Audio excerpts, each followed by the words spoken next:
the fall that does seem imminent of Greece, which will probably cause at least a major shakeup, if not the dissolution of the European Union, a lot of people are saying there's going to be violence. Well, when I'm looking at violence, you say violence only begets tyranny.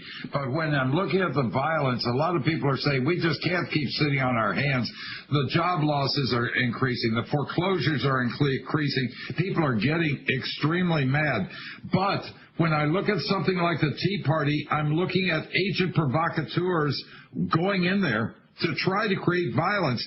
The powers that be, the Illuminati, want violence as a means to crack down, don't they?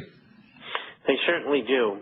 And don't let them suck you into it, not only at the Tea Party level, but at all levels, particularly among rich people.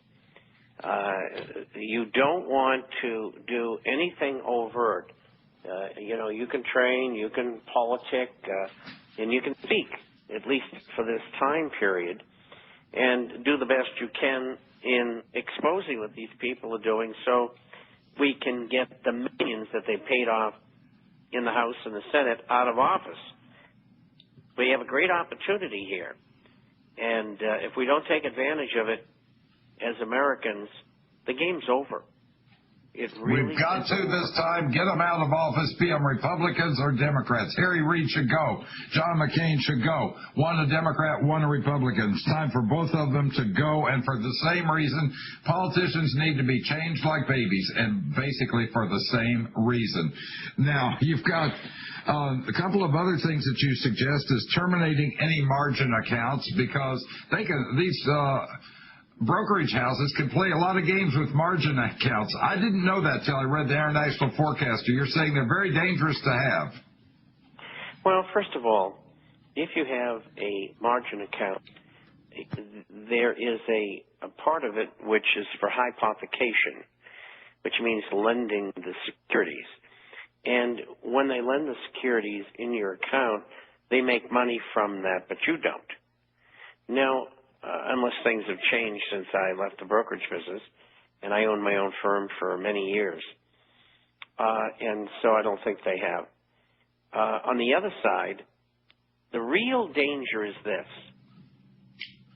You have a cash account and you have a margin account, and you own, say, 5 stocks in the cash account, and the firm wants to borrow them all so that they can lend them to other people. What they do is they move them from the cash account to the margin account without telling you, of course, and they lend them out. Now, they say it's legal. I say it's illegal. But the point is that that's what they're doing. So if you happen to have a cash account and a margin account, you better, if you're worried about them lending out your securities, because what they do very often is the stocks that they lend out from your account are the ones that are being shorted. So what you're doing is expediting a process of making your stock go down, and that's not very intelligent. So you've got to have both accounts to do that.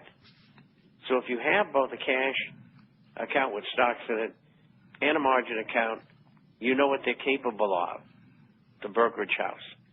So you don't want to have them both. So you might have your cash account at brokerage house A and your margin account at brokerage house B. And that would be a way to avoid that. But within the margin account itself, it's perfectly legal for them to lend your securities. So stay away from margin accounts. Be safe. Now, another big issue that hasn't hit yet, it's hitting right now, are pensions. You've got General Motors, most big company pensions, you say, are underfunded by 50%. The pension bomb, you've got all of these states, so many, California, New Jersey, et cetera, that have employee pensions that they're either not paying or they're going to reduce payments on. Pensions are no longer safe. Somebody who's worked all their life, they figured they had a good pension, they're going to retire, and, oh, yeah, I'm going to kick back. I got me a home. I got me another little place down in Mexico. Going to go down there for a little while. The pensions are about to bite the dust in the next few years, aren't they? Well, there's two things working against the pension process. The logical one is that they're invested in the stock market. And I think over the next 2 years, the stock market's going to go down and revisit 6550. And I made that prediction when it was 14,100 and said it was going to 6,600. And I was wrong. It went to 6550. But I'll call that a success. And the market went back up again. The market went back up again. And I now think somewhere up in here it's going to go back down again. And the pensions got their money invested in stocks for the most part. And prior to 1986, all they used to do was buy bonds. This is a big change in that short period of time. And so if the stocks are going to go down, and they're already 50% underfunded, if the Dow goes back to 6,600, I would assume that they might be 25% funded, maybe less.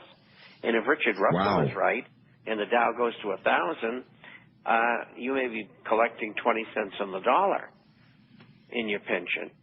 And so that's where this is headed. And then the second thing is our glorious government, which is bankrupt, they want to do one of these three things, or at least this is the indications. We don't know that they're going to do anything, but this is what they've been talking about behind closed doors for years. And now they're going to do something about it. They might put in a 5% tax so that you can save money. And that money would go to the government, and the government would guarantee you an annuity when you retire. Or you may be able to, under a new law, to allow the government to have 10 or 50% of your pension and get this guaranteed annuity using the pension as collateral. Or they might have mandatory, which I don't think they would do that at the beginning at least, mandatory control of retirement and pension plans. And that so means like your IRA, that type of thing, that they want to make it into an annuity for you, which is just a cash grab, isn't it? That's right. They can't fund their debt, and most of the money, about 80% of the buying in the Treasury market, which the Fed won't admit to, and you should see the tape I've got of the interrogation of Bernanke 2 days ago by Ron Paul, and then you really understand what they're up to. They lie about everything. But they need that money because the Fed has been creating money in order to purchase the treasuries, and they're not telling you what they're doing. And so they will have to continue to do that, and it creates inflation, maybe hyperinflation. And when they continue to do that, it's not good for the country, nor for the people who are controlling government. So they want to. When we get back, Mr. Chapman, let's talk about something that is near and dear to your heart: lying bankers. They're lying, and what are they doing? It's worse than lying. I can take somebody telling us a lie, but what they're doing is a whole lot worse. We'll talk about that when we return with Robert Chapman, the international forecaster.